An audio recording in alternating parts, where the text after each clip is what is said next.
Good afternoon. Let me welcome you to the Army-Navy Club. My name is Harvey Risherkoff. I'm the chair of the Standing Committee on Law and National Security. But as you know, we just are trustees for that particular entity because Holly McMahon is truly the person who is always the force behind this particular our committee. 50th anniversary in 2012 coming up, and we have broken into a new sort of events of holding luncheons. And I want to thank General Hemingway, as always, for being such a gracious host at the Army-Navy Club. And we have a number of events coming up that I just want to do some business, which we usually do when our committee is together. We have the 20th Annual Review of the Field of National Security Law Conference on November 4th and 5th, which will be held in Washington.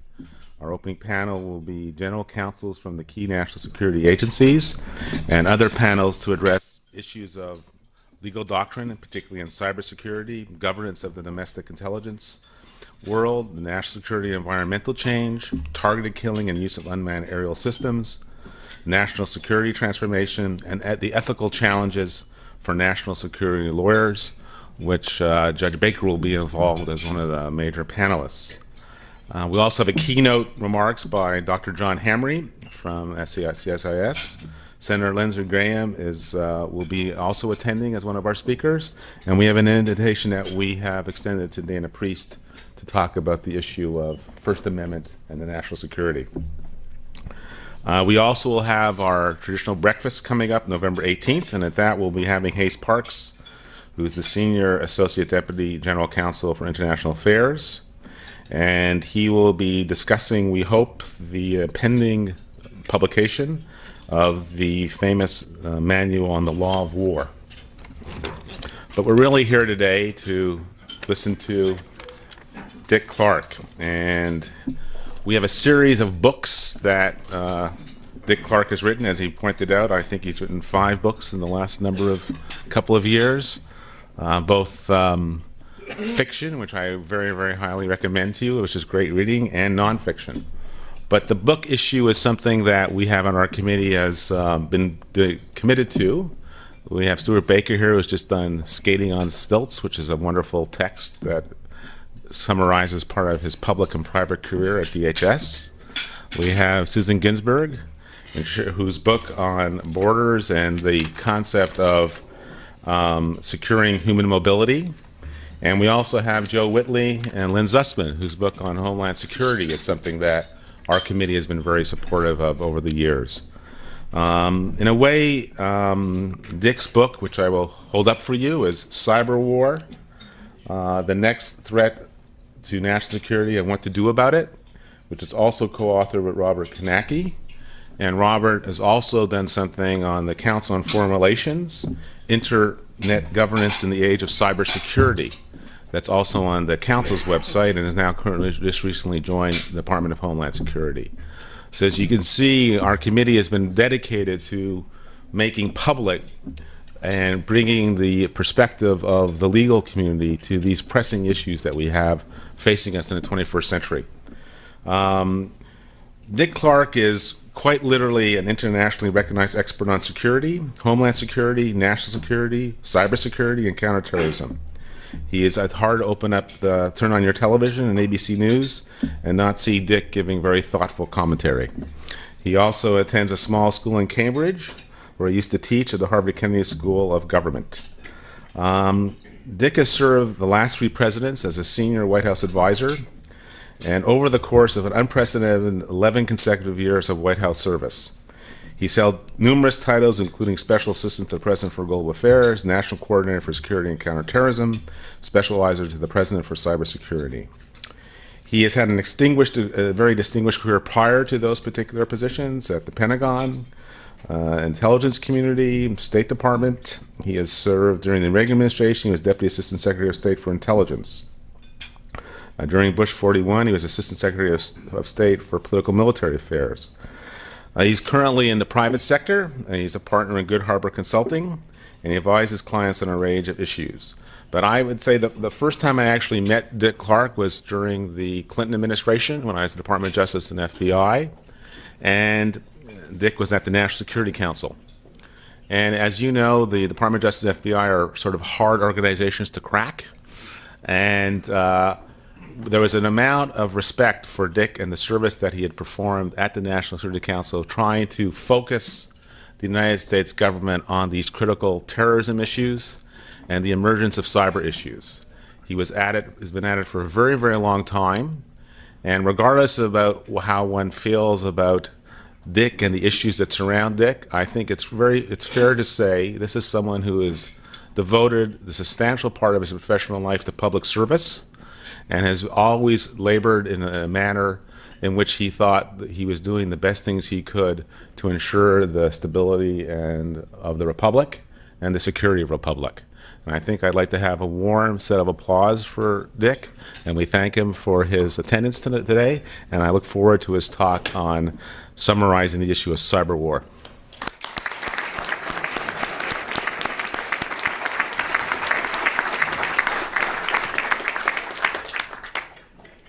Well, thanks very much. I thought I had stopped going to meetings on targeted killing, but glad to know that there are still such things.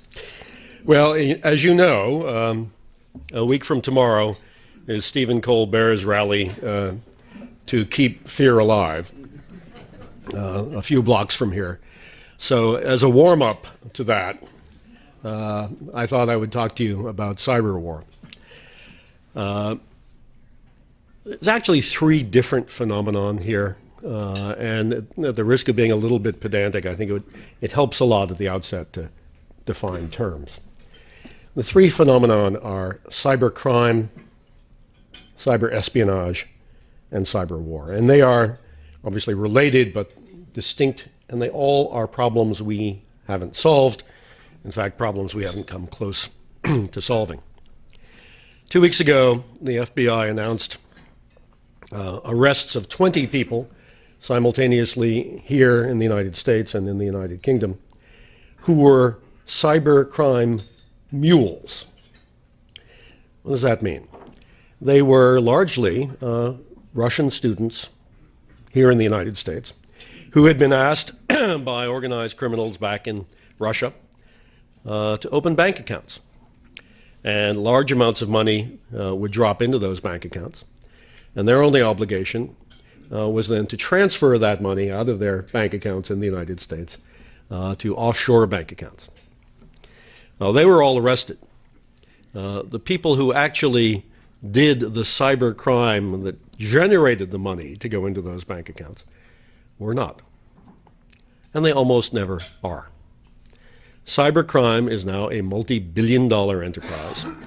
The income coming in from cybercrime parallels and will soon probably eclipse the amount of money that comes in from the narcotics crime cartels. Billions of dollars. Now, for the most part, that cybercrime is crime against banks, credit card companies, and when you're affected by it, for the most part, your bank or your credit card company will make you whole. So we don't have a big outcry in this country about cybercrime because for the most part, although identity theft can be time-consuming for you as an individual to fix, for the most part, it doesn't cost you money, or at least you don't think it does. It costs you money if you're a stockholder in a bank. It costs you money if you look at your banking fees, because the banks are passing on the cost of cybercrime. But for the most part, this sophisticated cybercrime, which, by the way, is now getting so sophisticated that the cyber criminals are hiring engineers and hackers so that they can go into source code and computer chips of things that are being manufactured, so that when those things are then sold, the cyber criminals will be able to get back in. So when you buy a computer now, there is some risk. You buy a router or a server, there is some risk that cyber criminals have already put a backdoor in. But these cyber criminals tend not to be in the United States. Only the mules are. They tend not to be in the United Kingdom. They tend to be in places like Belarus, Moldova, Russia, and other places. And when the FBI does its investigation, gets its court order so it can look into the server, traces the hack back to some server in Moscow or Minsk, they then ask the State Department to issue letters rogatory so that we can get a little cooperation from the law enforcement officials in those countries. And guess what happens? Nothing. Nothing happens.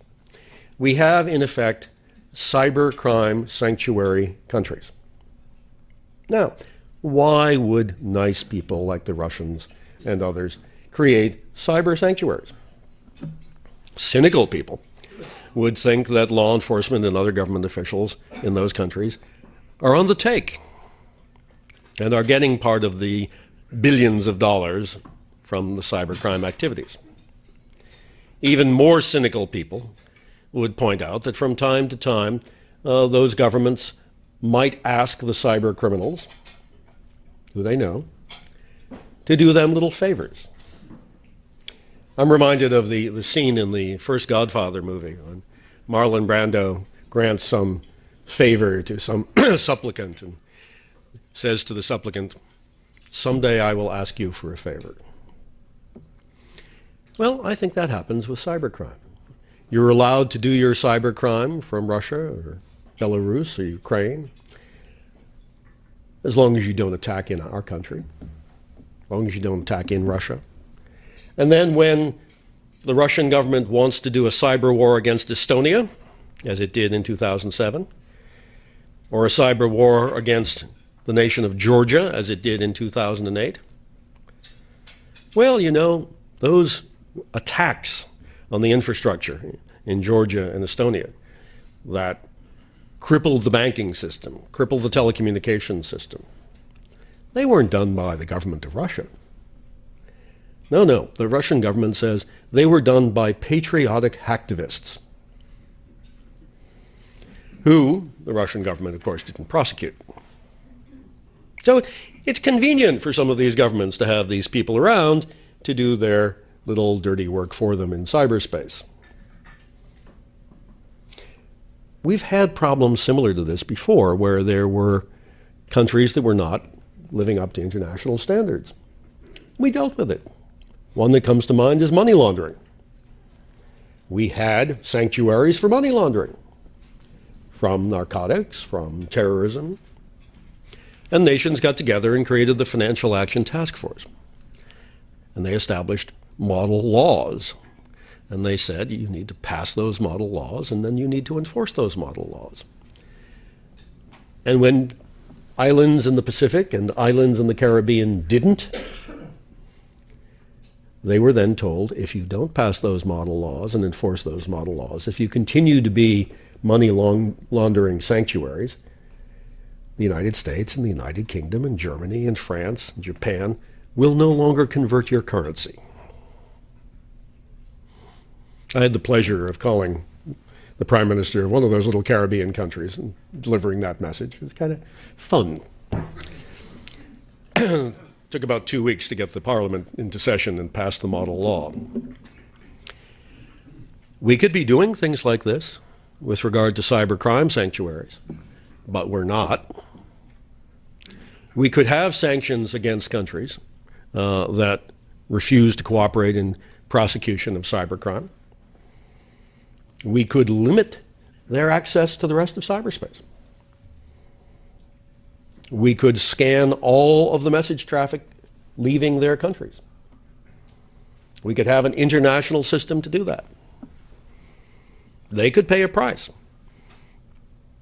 But right now we're paying the price, because the government has been unable to get its mind around the problem of cybercrime and thinks it's something that we need to send assistant U.S. attorneys off to worry about in 90 different jurisdictions. Send FBI agents into companies and put crime scene tape around their computers. That's the way we're addressing it now, and we're obviously not seriously addressing it. Related to cybercrime, cyber espionage. because some of the same people who are doing cybercrime are doing cyber espionage. But there are others doing it as well. So what is cyber espionage? Well, primarily it's espionage, the second oldest profession in the world. And cyber espionage is importantly different from regular espionage. In old espionage, if you imagine you were the KGB station chief, the resident on Massachusetts Avenue or wherever, and you had the job of recruiting somebody in the CIA and somebody in the FBI to be a Russian spy, a Soviet spy. That was a really hard thing to do. I mean, if you picked the wrong FBI agent to recruit, he'd arrest you. If you picked the wrong CIA agent to recruit, he'd turn you in. But yet they succeeded in getting Robert Hansen in the FBI and Aldrich James at CIA and others.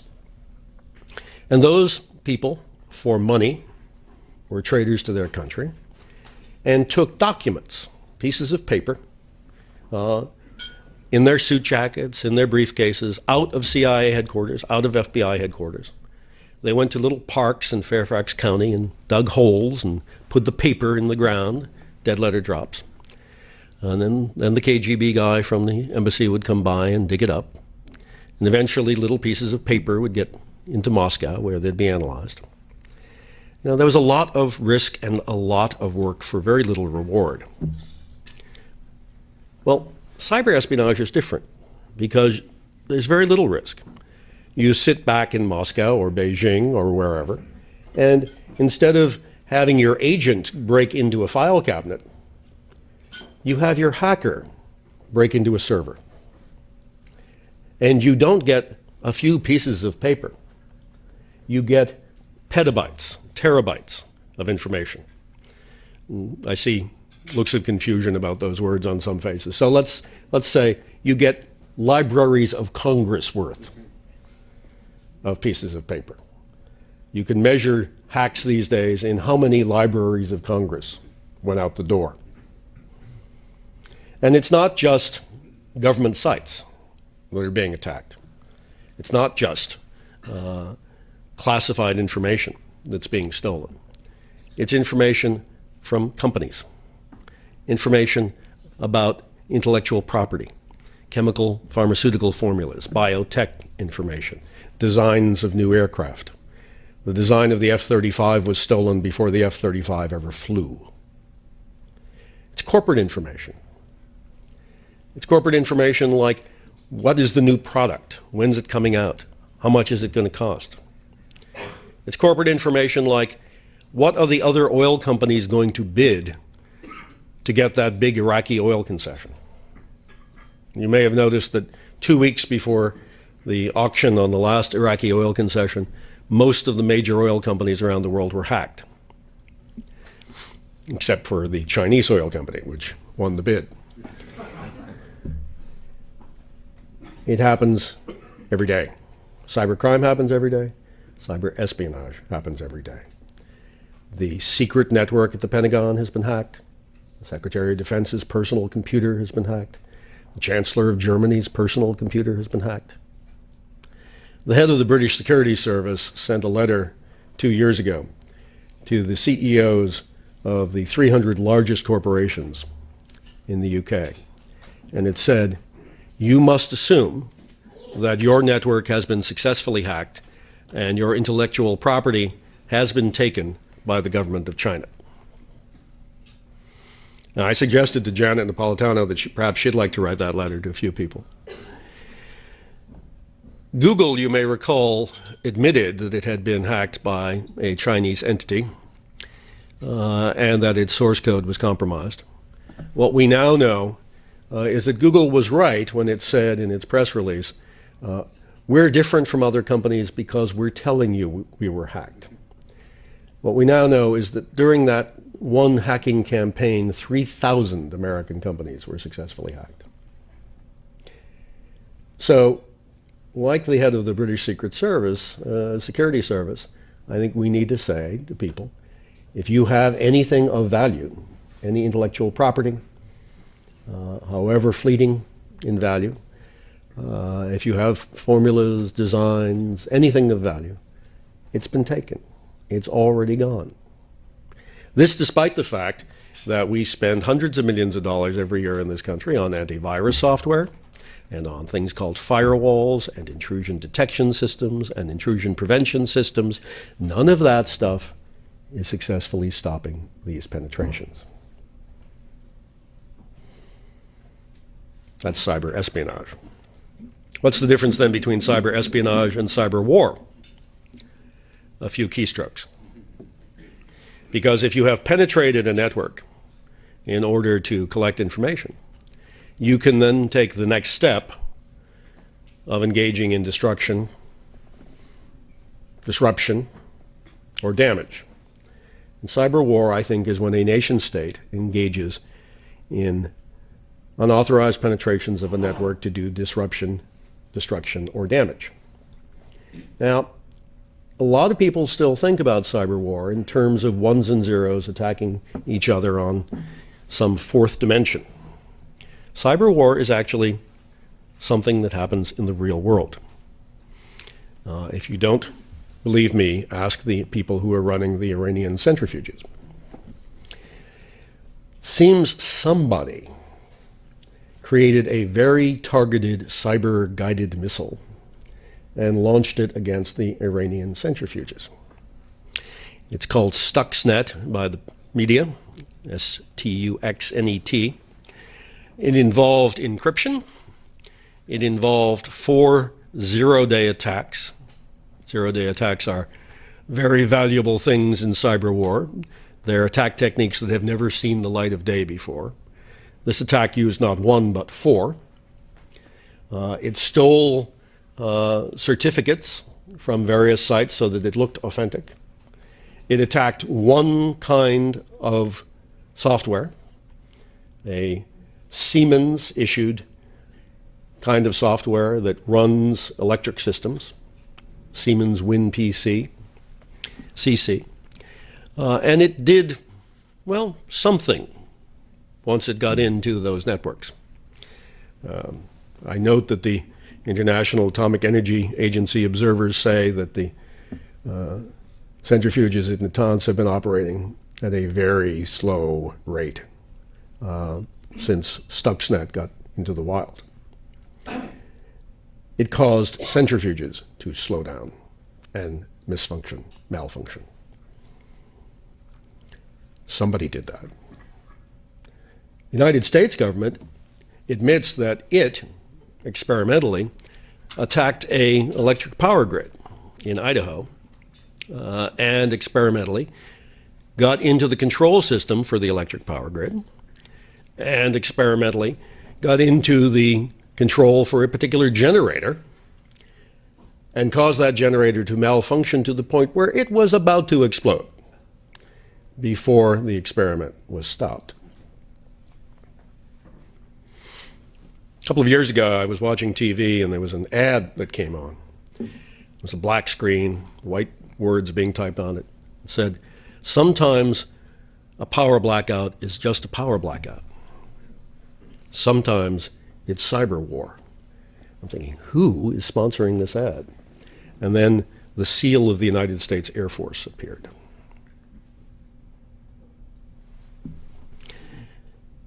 The United States Air Force has created a numbered Air Force, the 24th Air Force, which has no airplanes and has no missiles. The 24th Air Force is to fight in cyberspace. The United States Navy has created a new fleet. You know, the 5th Fleet is in the Persian Gulf and the 6th Fleet's in the Mediterranean and the 7th Fleet is off Japan. Well, the 10th Fleet has now been created and it has no ships. Its job is to fight in cyberspace. Leon Panetta tells us in public testimony that between 20 and 30 nations have created military or intelligence organizations to fight in cyberspace. So cyber war is real, and it can cause things to happen. It can cause generators to explode. It can cause trains to derail. I asked the head of Union Rail if he relied a lot on computers. He said, "Dick, I'm not a train company. I'm a computer company that has trains." You remember when the Red Line derailed last year? The Metro's response to that was to have the conductors start driving the trains. Because up until then, the computers had been driving the trains. And the derailment occurred because one of the computers malfunctioned, one of the little switches on the tracks. The cyber war plans that are being drawn up by many nations around the world cause attacks, or could cause attacks, that would explode generators, that would cause high-tension wires to melt, that would derail trains, that would cause gas pipelines to explode, or that could cause mass confusion in financial systems. Now, so far, the United States government, at least, has drawn a red line around attacking financial systems. But a demonstration of how computer-dependent our financial system was the other day, or actually a year ago by now, when the stock market, well, went a little funny one afternoon. And some stocks that had very little intrinsic value were trading. One company had a net value of $1 trillion by the time the hour was over. And other companies that had obvious value were trading at about a penny a share. Something went a little funny. And the SEC's answer to that was, oops, let's just pretend that hour never happened. And we're going to set all the values back to just before that began. And the investigation that's going on thinks that the answer was that one of the many computers engaged in automated trading made a little trading action that generated that mistake. Well, what else could you do to the stock market if you were malicious? So I'm not saying cyber war is about to happen, although there are little examples of it that are happening with some regularity. But nation states do not go out and attack each other just because they have a new weapon, thankfully. When you get a new sports car, you might go out and break the law, see how fast you can go. Nations usually don't do things like that. We've had 9 nations with nuclear weapons, and no one's used them in anger since 1945. But when you do have, in the future, political circumstance and economic circumstance where a nation state decides it wants to conduct wartime activities, it has the option now of conducting wartime activities in cyberspace, a standalone cyber attack, or augmenting kinetic war with cyber war. And as you look out on the horizon and ask yourself, when might that happen to the United States? What scenario could develop?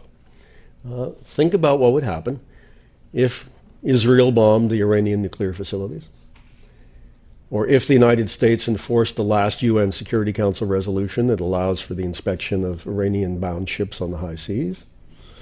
And somehow all of that kind of activity generates a situation where we're dropping iron on Iran.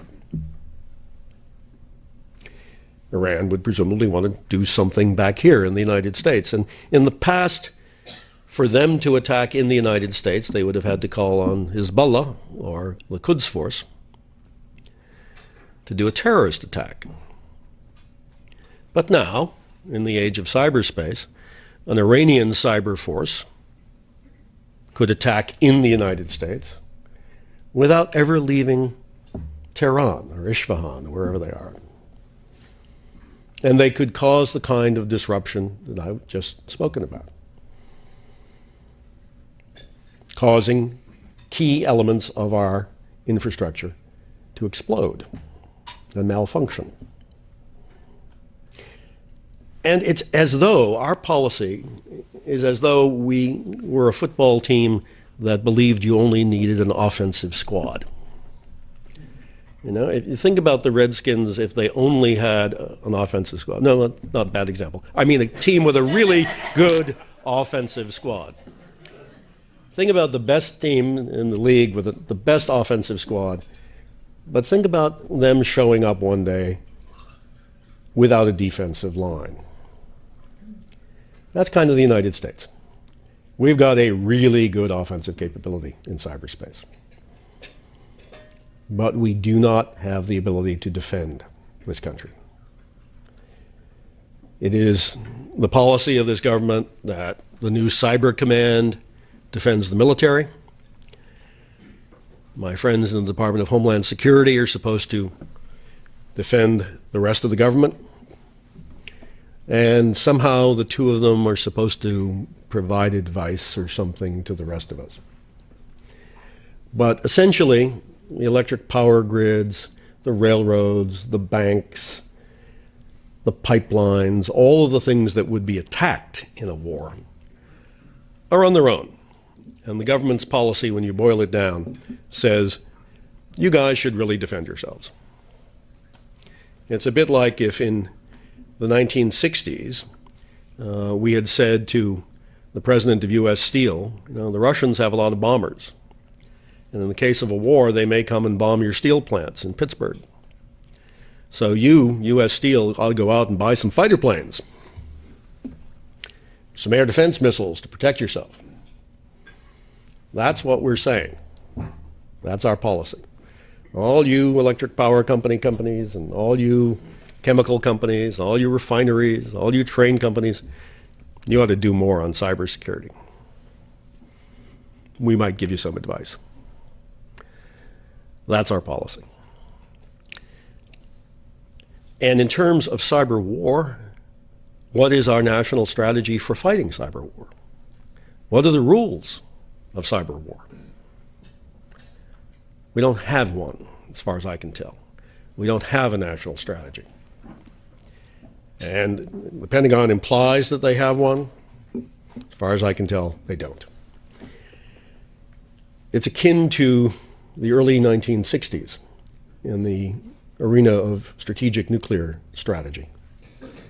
When the Kennedy administration came into office and they asked Curtis LeMay and others, what is our strategic nuclear strategy? They were a bit horrified to find out that our strategic nuclear strategy at the time was to go first. It was called Launch on Strategic Warning, which means go first. And our strategy was to launch all of our weapons against all of the targets set in the Soviet Union, China, Poland, Germany, Czechoslovakia, Romania. And the Kennedy administration said, well, I think we need a more refined strategy than that.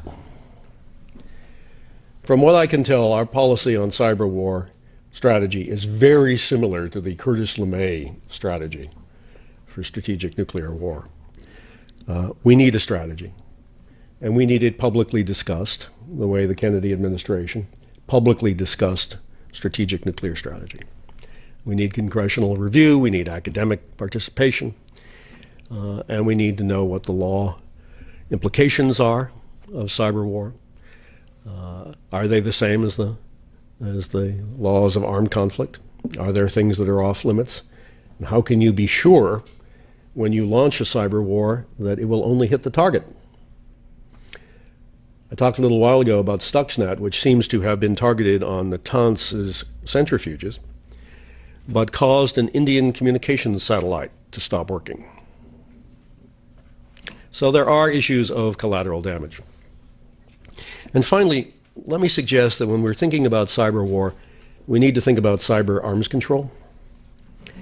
And I know all of you who have done arms control will immediately say, oh, there's a verification problem. Because many of you said that about biological arms control and chemical arms control and strategic nuclear arms control and conventional arms control in Europe. And those were hard problems too. But those were hard problems that we got through. It took 15 years to negotiate conventional arms control in Europe, but we got an agreement. Just in time for the Warsaw Pact to collapse, but nonetheless, we got an agreement. It takes a long time. You begin with baby steps. You begin with confidence-building measures. But we're not doing any of that with regard to cyber war. And it may not be the case that cyber war is amenable to arms control, but we'll never know until we try to find out. And right now, the administration is not seriously trying to find out. So with all of that, I hope I have adequately prepared you for the Keep Fear Alive rally a week from tomorrow. Thanks very much.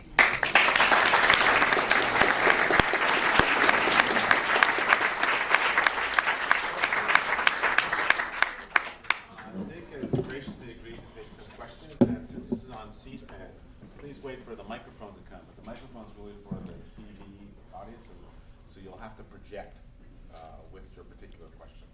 So with that, can I have the first question? And you'll tell me when the last question comes. And I'll definitely tell you. Absolutely. Sir, you want to wait for the microphone?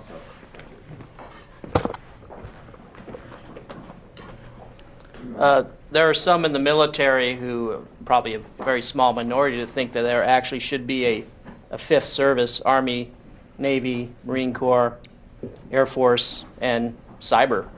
How do you feel about that? Well, I did find in the research for doing the book that there was a two-star Air Force general who had said before a congressional committee, you know, in the past we demanded physical fitness standards of our people. But you know, when I think about what we need now, he said, I don't care if the person can run 5 miles with a pack on their back, as long as they can take down an electric power grid. So that suggests to me that at least the military is beginning to adapt to the needs of cyber war. I think it may be a while before they create their own service. Sir.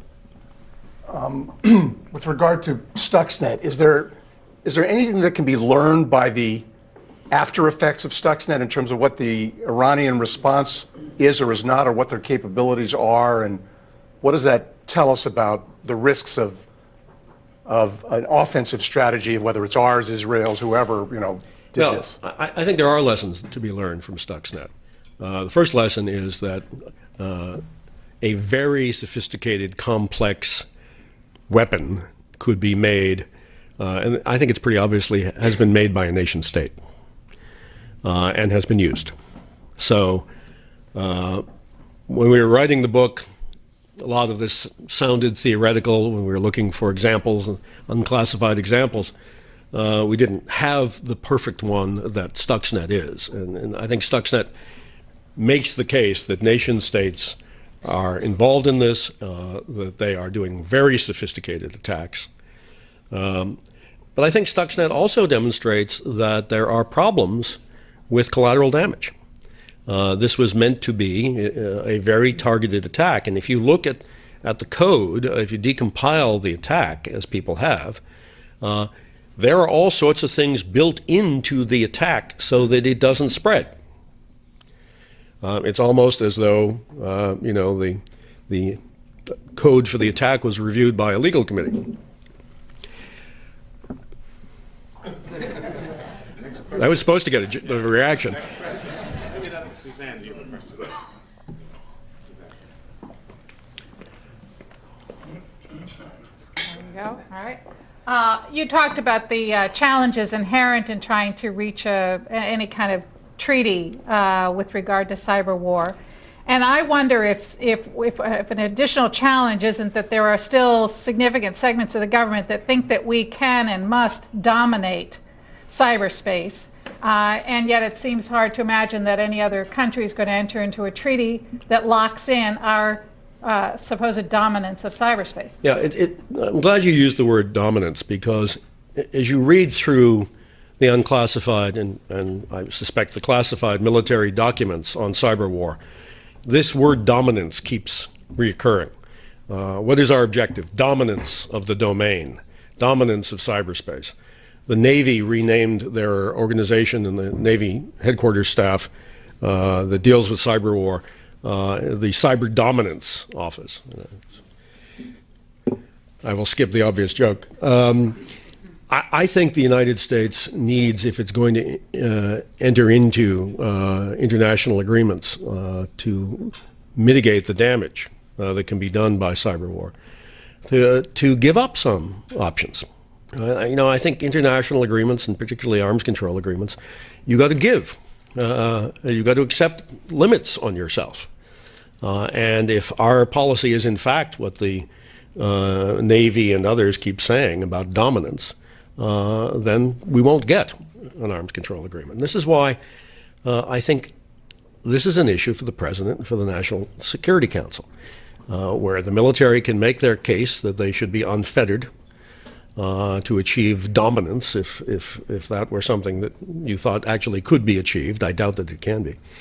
I think the fact that we are so weak ourselves and so unable to defend ourselves really calls into question the use of the word dominance. You know, if the United States has in some attack, cyber attack, done something in another country, but they in return have turned out the lights in Washington and stopped the natural gas from the pipelines and derailed our trains, well, I don't know who's dominated whom there. We got one more question this end and over there. Susan. Yes. Dick, how would you structure and where would you begin building in defenses for the U.S. private sector? Well, that's a good question. You know, I used to think that to defend the private sector, you had to defend everything. And in fact, when we had a national strategy back in the Clinton administration and early Bush administration, national strategy for cyber security, it pretty much called for everything to be defended. I think you have to be much more selective, really, to get something done. And I think you have to concentrate on a few things. I would concentrate on securing the power grid, on which so much else depends. And I would look at the 5 or 6 internet service providers that are the backbone ISPs. And I would, through regulation, nasty word in Washington, I know, through regulation, require those 5 or 6 backbone ISPs to filter what's moving across cyberspace and look for packets which have known signatures of attacks. That is a doable technology. We could be doing it today.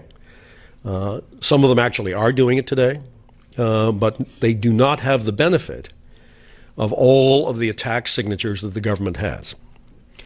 But a simple FCC regulation, if the FCC were allowed to regulate the internet, that said the Tier 1 ISPs have to reach an agreement with the government for filtering for malware, filtering for attacks, would get us 85% of the way, I think.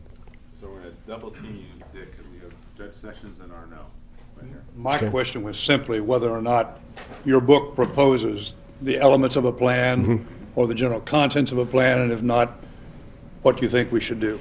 Yeah, it does. It has elements of a defensive strategy. And it has elements of initial steps in arms control. The defensive strategy builds around, as I just said, the electric power grid, securing the electric power grid, which I think could be done. Right now, the Federal Electric Regulatory Commission has issued rules for securing the power grid, but it is incapable of auditing to know whether those rules are being implemented. And I think doing the filtering for attacks on the backbone, that's the beginning of a defensive strategy. And we make a whole series of small suggestions for the beginning of arms control, beginning with confidence building measures. I'll read your book. About 2 years ago, we had a session at CSIS which was attended by a cybernaut from the Pentagon, someone from Goldman Sachs, and the Pentagon gentleman said that they had been, the record had been 6 million attempts at intrusion in a single day, and the Goldman Sachs fellow said, we've reached about 1 million. Is there any way of figuring out what percentage might have been successful out of 6 million and 1 million? No, I've seen this ad that the Air Force ran that begins by saying, you know, this building is attacked 6 million times a day, and it's the Pentagon. Well, you know, if your definition of an attack is a ping by a computer, that's not my definition of an attack. I think when they use the word attack in that context, I think it loses all meaning. And the number of attempts, I think, has absolutely no correlation with the number of successes. Yes, sir. Andrew Breen with LexisNexis. My question is kind of if you have any idea for how does the law of war potentially move from conventional war to cyber war with just kind of fundamental concepts like imminence of the threat and target distinction and proportionality. I'm not sure I fully understand how proportionality fits outside of a kinetic environment. So if you have, I don't know if you have thoughts on that. Well, you do have to ask yourself, if there is a cyber attack on you, why should you be limited to a cyber attack in return? And if you're not, from a military perspective, it seems to me that you shouldn't be. That you'd want to be able to respond kinetically to a cyber attack. But once you've done that, I don't know where proportionality goes. It's very hard for me to make those distinctions. We do have laws of war that say that we're not supposed to attack certain kinds of facilities. Certainly civilian facilities in general, but specifically hospitals and others. And that's fine if you think you can control the attack. If you take out a power grid, it's going to knock off the electricity going to hospitals.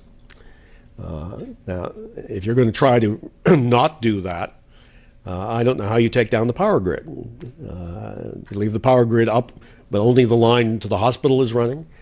I think there are serious questions about how the treaties we've already signed have meaning in cyber war, and people are only beginning to think about that.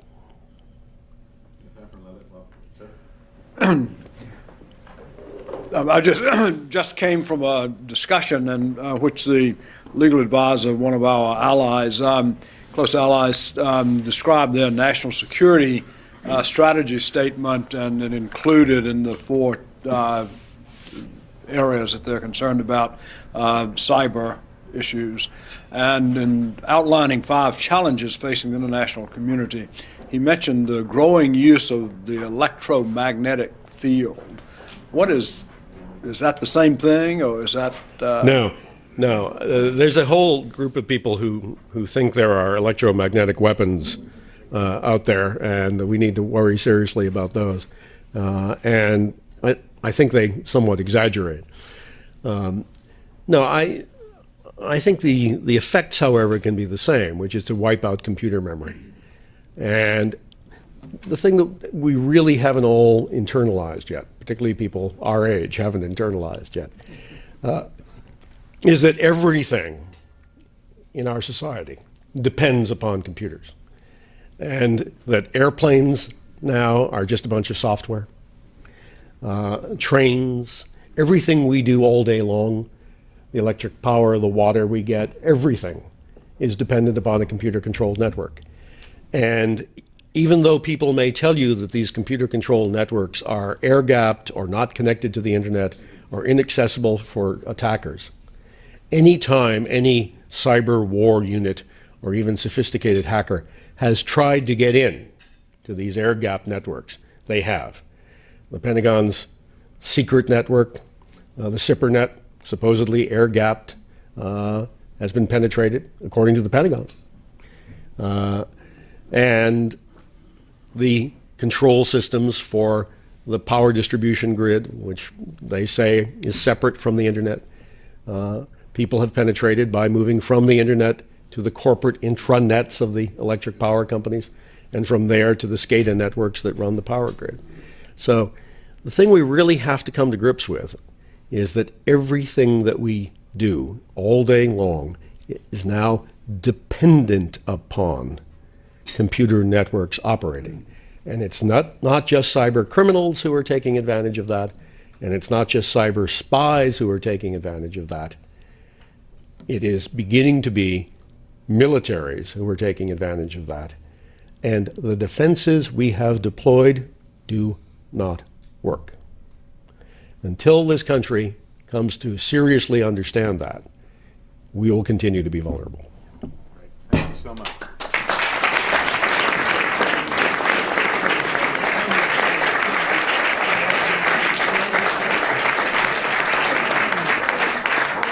As you know, this is Cyber Awareness Month, and I think Dick is definitely doing his part to make us aware.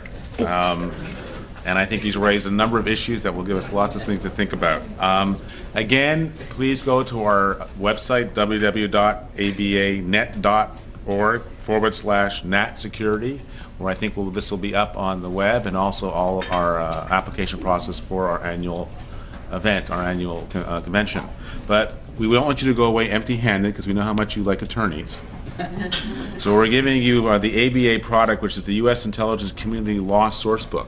So if you're having a particular time in life in which you want to look up the laws that are trouble, this will be something I know that you will cherish for a long time. Thank you so much.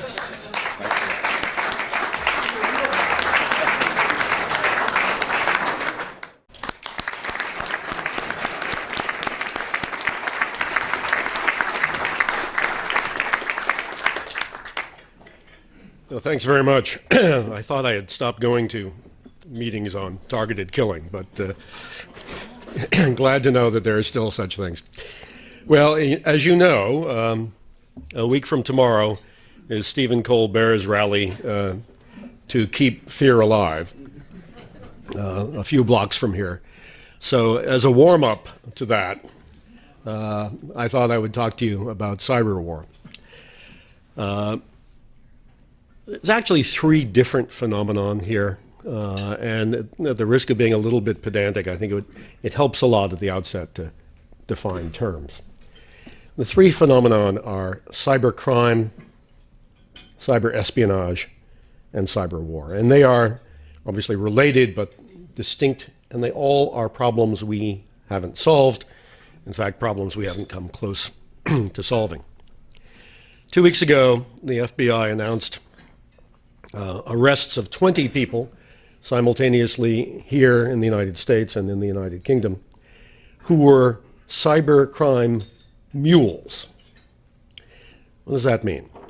They were largely Russian students here in the United States who had been asked of over the years. In a way, Dick's book, which I will hold up for you, is Cyber War, the Next Threat to National Security and What to Do About It, which is also co-authored with Robert Kanacki. And Robert has also done something on the Council on Foreign Relations, Internet Governance in the Age of Cybersecurity. That's also on the Council's website and is now currently just recently joined the Department of Homeland Security. So as you can see, our committee has been dedicated to making public and bringing the perspective of the legal community to these pressing issues that we have facing us in the 21st century. Dick Clarke is quite literally an internationally recognized expert on security, homeland security, national security, cybersecurity, and counterterrorism. He is hard to open up turn on your television and ABC News and not see Dick giving very thoughtful commentary. He also attends a small school in Cambridge, where he used to teach at the Harvard Kennedy School of Government. Dick has served the last three presidents as a senior White House advisor, and over the course of an unprecedented 11 consecutive years of White House service.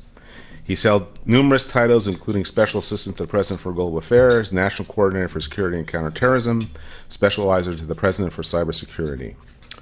He has had a very distinguished career prior to those particular positions at the Pentagon. Good afternoon. Let me welcome you to the Army-Navy Club. My name is Harvey Risherkoff. I'm the chair of the Standing Committee on Law and National Security. But as you know, we just are trustees for that particular entity, because Holly McMahon is truly the person who is always the force behind this particular our committee. 50th anniversary in 2012 coming up, and we have broken into a new sort of events of holding luncheons. And I want to thank General Hemingway, as always, for being such a gracious host at the Army-Navy Club. And we have a number of events coming up that I just want to do some business, which we usually do when our committee is together. We have the 20th Annual Review of the Field of National Security Law Conference on November 4th and 5th, which will be held in Washington. Our opening panel will be general counsels from the key national security agencies and other panels to address issues of legal doctrine, and particularly in cybersecurity, governance of the domestic intelligence world, national security, environmental change, targeted killing and use of unmanned aerial systems, national security transformation, and the ethical challenges for National Security Lawyers, which Judge Baker will be involved as one of the major panelists. We also have a keynote remarks by Dr. John Hamre from CSIS. Senator Lindsey Graham will be also attending as one of our speakers, and we have an invitation that we have extended to Dana Priest to talk about the issue of First Amendment and the national security. We also will have our traditional breakfast coming up November 18th, and at that we'll be having Hayes Parks, who's the Senior Associate Deputy General Counsel for International Affairs, and he will be discussing, we hope, the pending publication of the famous manual on the law of war. But we're really here today to listen to Dick Clarke, and we have a series of books that Dick Clarke has written. As he pointed out, I think he's written 5 books in the last couple of years, both fiction, which I very, very highly recommend to you, which is great reading, and nonfiction. But the book issue is something that we have on our committee has been committed to. We have Stuart Baker here, who's just done Skating on Stilts, which is a wonderful text that summarizes part of his public and private career at DHS. We have Susan Ginsburg, whose book on borders and the concept of securing human mobility. And we also have Joe Whitley and Lynn Zussman, whose book on Homeland Security is something that our committee has been very Pentagon, intelligence community, State Department. He has served during the Reagan administration. He was Deputy Assistant Secretary of State for Intelligence. During Bush 41, he was Assistant Secretary of State for Political Military Affairs. He's currently in the private sector, and he's a partner in Good Harbor Consulting, and he advises clients on a range of issues. But I would say that the first time I actually met Dick Clarke was during the Clinton administration when I was the Department of Justice and FBI, and Dick was at the National Security Council. And as you know, the Department of Justice and FBI are sort of hard organizations to crack, and there was an amount of respect for Dick and the service that he had performed at the National Security Council, trying to focus the United States government on these critical terrorism issues and the emergence of cyber issues. He was at it, has been at it for a very, very long time, and regardless about how one feels about Dick and the issues that surround Dick, I think it's fair to say this is someone who has devoted the substantial part of his professional life to public service, and has always labored in a manner in which he thought that he was doing the best things he could to ensure the stability of the Republic and the security of the Republic. And I think I'd like to have a warm set of applause for Dick, and we thank him for his attendance today, and I look forward to his talk on summarizing the issue of cyber war.